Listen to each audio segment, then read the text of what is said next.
Supreme কোর্টে কেন্দ্রীয় এজেন্সির তদন্ত এখতিয়ার মামলার শুনানিতে কেন্দ্রকে ভৎসনা সুপ্রিম কোর্টের। কেন্দ্রের তরফে কোনো আইনজীবী না থাকায় ভৎসনা। আদালতের প্রতি ন্যূনতম সম্মান জানান, আপনাদের প্যানেলে এত আইনজীবী কি উপস্থিত থাকতে পারলেন না?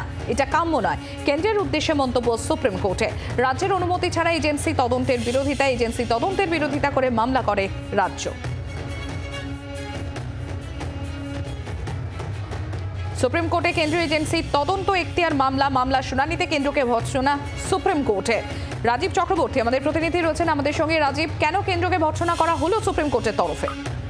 দেখো, মূলত রাজ্যকে দেওয়া যে এখতিয়ার, কেন্দ্রীয় এজেন্সিকে দেওয়া যে ক্ষমতা, সেই ক্ষমতা উইথড্র করে নেওয়া হয়েছিল রাজ্য বিধানসভায়, এবং সেই বিধানসভায় দেওয়া ক্ষমতা আইন করে উইথড্র করে নেওয়ার পরেও কিভাবে সেই অধিকার দেওয়া হয় এবং সেখানে কেন্দ্রীয় এজেন্সি তদন্ত করতে পারে সেই বিষয় নিয়ে একটি মামলা হয়েছিল সুপ্রিম কোর্টে, এবং সেই মামলায় কেন্দ্রীয় সরকারের তরফ থেকে আজকে কোনো আইনজীবী উপস্থিত ছিলেন না।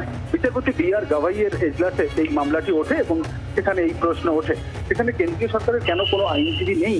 বিচারপতিরা তারা ক্ষুব্ধ হন এবং বিচারপতিরা জানান যে এক্ষেত্রে কেন্দ্রীয় সরকারের এতজন আইনজীবী রয়েছেন, তাদের উপস্থিত থাকতে হবে এবং তাদের উপস্থিত থাকা উচিত, এই বিষয়টি জানানো হয়। এবং আইনজীবী যিনি ছিলেন জুনিয়র আইনজীবী, তিনি ক্ষমা চেয়ে নেন এবং ক্ষমা চেয়ে জানান যে আজকেই সিনিয়র আইনজীবী তিনি সুপ্রিম কোর্টে আসবেন এবং এসে এই মামলায় অংশগ্রহণ করবেন। এক্ষেত্রে রাজ্যের আইনজীবী হিসেবে উপস্থিত ছিলেন কপিল সিবাল এবং অভিষেক মনু সিংভি।